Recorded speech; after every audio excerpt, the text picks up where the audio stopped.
जिला करनाल में इंद्री के अनेक गांवों में एक दिन पहले हुई भारी ओलावृष्टि से काफ़ी फसलें नष्ट हो गईं। खेतों में खड़ी गेहूं व सब्जी की फसलें चौपट हो गईं, बल्कि इंद्री अनाज मंडी में पड़ा हजारों क्विंटल गेहूं पानी से भीग गया। शनिवार को भाजपा जिला अध्यक्ष योगेंद्र राणा ने करबदार आदि गांव के खेतों में ओलावृष्टि से बर्बाद फसल का मुआयना किया और किसानों को आश्वासन दिया कि सरकार द्वारा जल्दी खेतों की गिरदावरी कराई जाएगी। इस दौरान भाजपा इंद्री मंडी अध्यक्ष अमनदीप सिंह विर्क व कई किसान मौजूद रहे। गौरतलब है कि इंद्री क्षेत्र के कुछ हिस्सों में शुक्रवार को दोपहर बाद अचानक मौसम ने करवट ले ली और तेज हवा व बारिश के साथ जमकर ओले पड़े थे।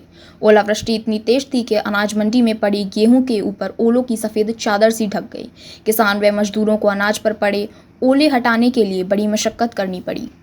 कल जिस प्रकार जो ओलावृष्टि हुई है कल शाम के समय में, तो इंद्री के जो 61 गांव में प्रभावित हुए हैं। जो रबी की फसल जो गेहूँ में जो ओलावृष्टि के कारण जो पकी हुई फसल को जो उसकी बाली थी जड़ कर नीचे गिर गई है, दाने बिखर गए हैं खेत में। आज किसान का 90-100% नुकसान जो हुआ है, उसी को आज उसका जायजा करते हुए भारतीय जनता पार्टी के जिला अध्यक्ष योगेंद्र राणा जी यहाँ कादराबाद के कुछ गाँव के अंदर, इंद्री के गाँव के अंदर उन्होंने दौरा किया। उन्होंने मौके पर देखा और अधिकारियों से भी बात की कि इसका आप सर्वा करवाएं, गिरदावरी कराएं, मौका गिरदावरी हो कि ताकि किसान का सरकार कोई भी जो मुआवजा है उसको सहयोग कर सके उस किसान को जिसकी पकी हुई फसल खेत में ही बिखर गई है।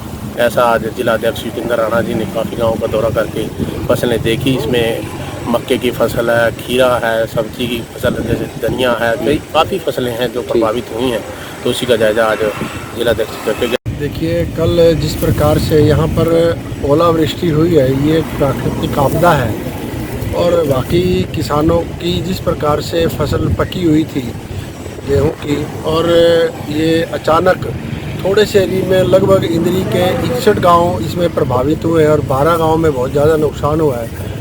इस आपदा की घड़ी में सरकार किसानों के साथ है और माननीय मुख्यमंत्री जी श्रीमान नायब सैनी जी निश्चित रूप से इनका सभी का सर्वे भी कराएंगे और अधिकारियों को निर्देश भी दे दिए गए हैं और कल से ही सर्वे इनका जारी हो चुका है। और इनका जिस प्रकार से जैसे जैसे जो किसान का जो इसमें प्रभावित हुआ है, जिनको नुकसान हुआ है, सरकार इस विपदा की घड़ी में किसानों के साथ खड़ी है। इनका निश्चित रूप से कुछ ना कुछ इनके भरपाई करने का प्रयास किया है।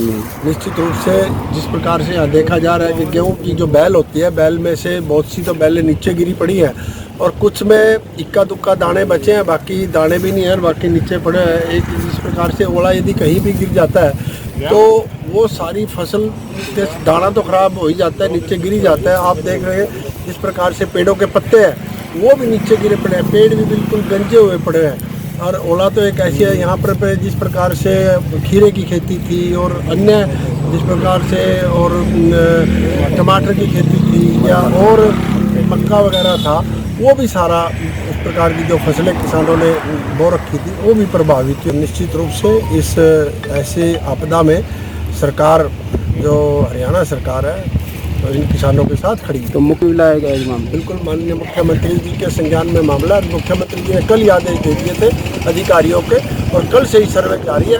और अभी मेरी एसडीएम इंद्री से बात हुई है, एसडीएम इंद्री ने भी कहा कि जो टीमें सारी फील्ड में और 61 गाँव का जो सर्वे हुआ है उसमें से 61 गाँव में लगभग नुकसान हुआ है, उसमें 12 गाँव ऐसे हैं जिनमें ज़्यादा नुकसान हुआ है।